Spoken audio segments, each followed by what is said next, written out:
Xin chào các bạn đã quay trở lại với kênh YouTube Ông Kính Đọc Truyện TV. Sau đây tôi xin đọc tiếp truyện Kiếm Đạo Độc Tôn tập 32 với tựa đề Quảng Trường Võ Đạo. Xin mời các bạn chú ý lắng nghe. Không được, Chân Linh Đại Lục, người khổ có hàng ngàn hàng vạn, muốn quản cũng quản không được. Mình chỉ có thể đảm bảo gặp ai thì giúp người ấy thôi. Ăn xong cơm rời khỏi tiểu lầu, hai mẹ con nhà kia đã không còn ở đó nữa, có thể đang đi mua màn thầu ở một cửa tiệm nào đó. Diệp Trần thở dài đi lên Thanh Phong Sơn. Lúc về đến tiểu viện độc lập, trời đã về khuya, mặt trăng sáng vằng vặc từ từ nhô lên. Diệp Trần đầu tiên đi tắm, tẩy hết phong trần trên người, sau đó khoanh chân ngồi trên giường chuẩn bị luyện hóa nguyên khí đan mới có được thành nội khí tử thân. Nguyên khí đan màu vàng nhạt, bề mặt có hoa văn tinh tế, hơi trong suốt. Nuốt nguyên khí đan vào bụng, Diệp Trần bão nguyên thủ nhất từ từ vận chuyển thuần nguyên công. Thế giới bên trong cơ thể dường như truyền đến một tiếng nổ mạnh. Nguyên khí đan hóa thành nguyên khí thuần túy, truyền vào tứ chi bách mạch, cùng nội khí dung hòa làm một. Một canh giờ đã trôi qua. Diệp Trần mở to hai mắt, tinh mang sắc bén lóe lên rồi biến mất. Một hơi từ luyện khí cảnh tầng thứ 7 sơ kỳ vọt tới hậu kỳ. Có lẽ nguyên khí đan không có nhiều công hiệu như mình tưởng. 3 tháng khổ công nâng lên trung kỳ đã là không tệ. Cho dù tư chất Diệp Trần có cao, miễn cưỡng mới thuộc trung thượng đẳng, căn bản không thể so sánh với những thiên tài tu luyện. Ưu thế duy nhất của hắn là linh hồn lực cường đại, năng lực lĩnh ngộ phi thường. Bất cứ môn võ học nào vào tay hắn đều luyện đến lô hỏa thuần thanh, đăng phong tạo cực. Chỉ là những thứ đó không liên quan nhiều lắm đến tốc độ tăng trưởng tu vi, cùng lắm đột phá cảnh giới nhanh hơn một chút, không cần quá nhiều thời gian. Không lẽ số thịt cá kia đã cải biến thể chất của mình, hoặc là thần lực đại thành, thân thể thiếu hụt nguyên khí, cho nên hiệu suất mới tăng, chuyển hóa nội khí càng nhiều. Những chuyện chưa thể nghĩ ra, Diệp Trần tạm thời không muốn nghĩ. Hắn cần cân nhắc xem Tôi Ngọc Cường Thân Quyết, quyết thứ 3 phải tu luyện như thế nào. Không giống công pháp bình thường. Công pháp cường thân thông thường đều rất khó luyện. Nó không liên quan gì đến khả năng lĩnh ngộ, mà là cơ hội và phương pháp. Nếu không cũng chỉ có thể lực bất tòng tâm. Đương nhiên Diệp Trần không phải không có năng lực tu luyện, mà là phương pháp tu luyện của quyết thứ 3 có chút cổ quái. Cần hấp thu ngọc khí trong ngọc thạch cùng thân thể hợp làm một. Ngẫm lại, Diệp Trần mở chiếc dương bên giường, lấy ra một miếng ngọc bội lam sắc long vân, nhìn có chút dập vỡ. Miếng ngọc bội này Diệp Trần nhìn thấy trong hiệu cầm đồ. Lúc đó đã cảm thấy nó có điều gì khác biệt, chỉ là không biết khác biệt ở chỗ nào. Đổi thành bây giờ, Diệp Trần vừa nhìn đã thấy mê hoặc. Bên trong ngọc bội có một luồng khí màu lam tuần hoàn không dứt, không ngừng bổ sung vào những chỗ bị tàn phá. Tiên Thiên Lam Ngọc. Diệp Trần ngạc nhiên. Ngọc phân thành tiên thiên và hậu thiên. Hậu thiên là hậu thiên từ hình thành, trải qua hàng trăm hàng ngàn năm. Còn tiên thiên là tiên thiên một đường nguyên khí truyền nhập vào trong ngọc bội, tạo ra linh tính nhàn nhạt.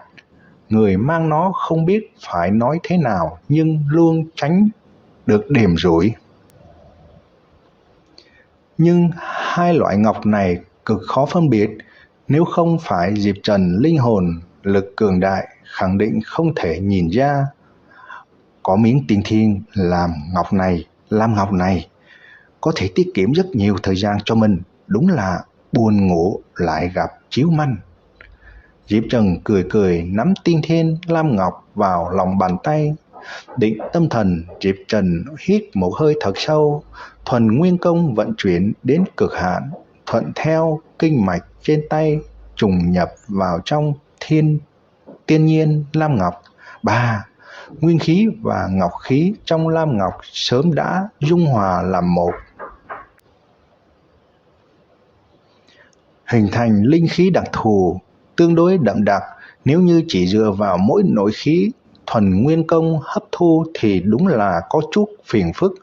Mỗi lần chỉ có thể kéo ra một sợi, kéo nhiều rất hao lực.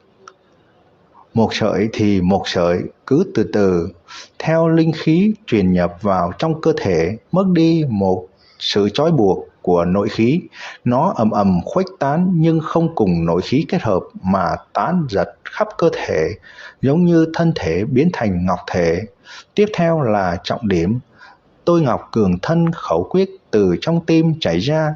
Diệp Trần vận dụng linh hồn lực cường đại, hội tụ linh khí tán giật lại một chỗ, không ngừng cọ rửa thân thể, cuối cùng quyết định dung nhập vào trong chứ không chia ra nữa.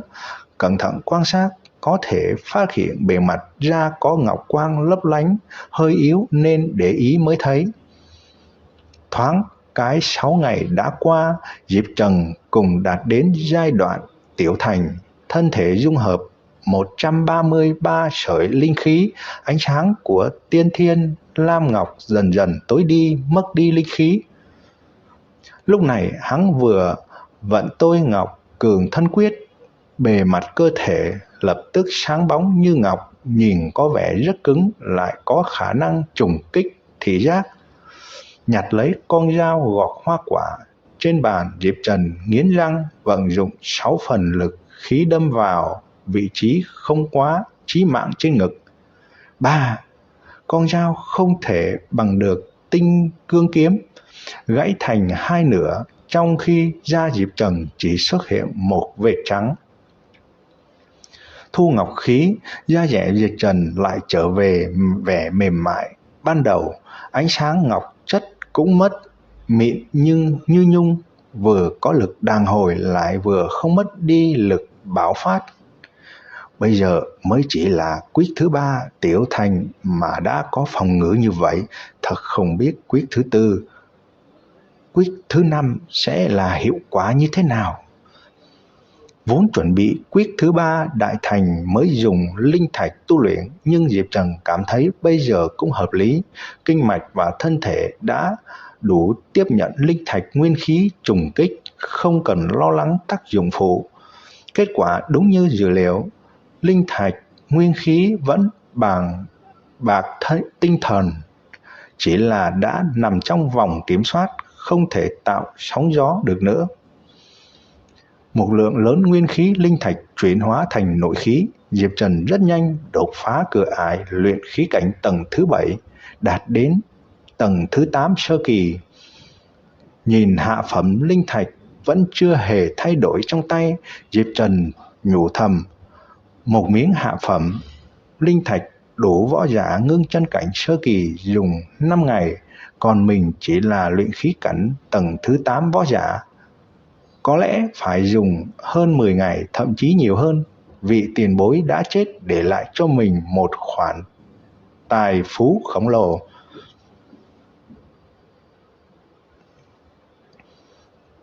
Quảng trường võ đạo là nơi Lưu Vân Tông cử hành trận đấu giữa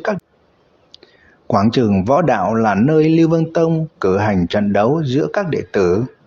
Hôm nay không phải là ngày gì quan trọng, cũng không có bất cứ cuộc thi nào, nhưng từ 4 phương 8 hướng tụ tập không ít người đến, phần lớn đều là đệ tử ngoại môn, đệ tử nội môn khoảng mấy chục người.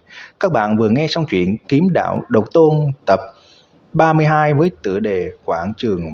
Ở video tiếp theo, tôi xin đọc tiếp chuyện Kiếm Đạo Độc Tôn tập 33 với tựa đề Đối Chiến. Xin mời các bạn chú ý theo dõi. Xin chào và hẹn gặp lại các bạn.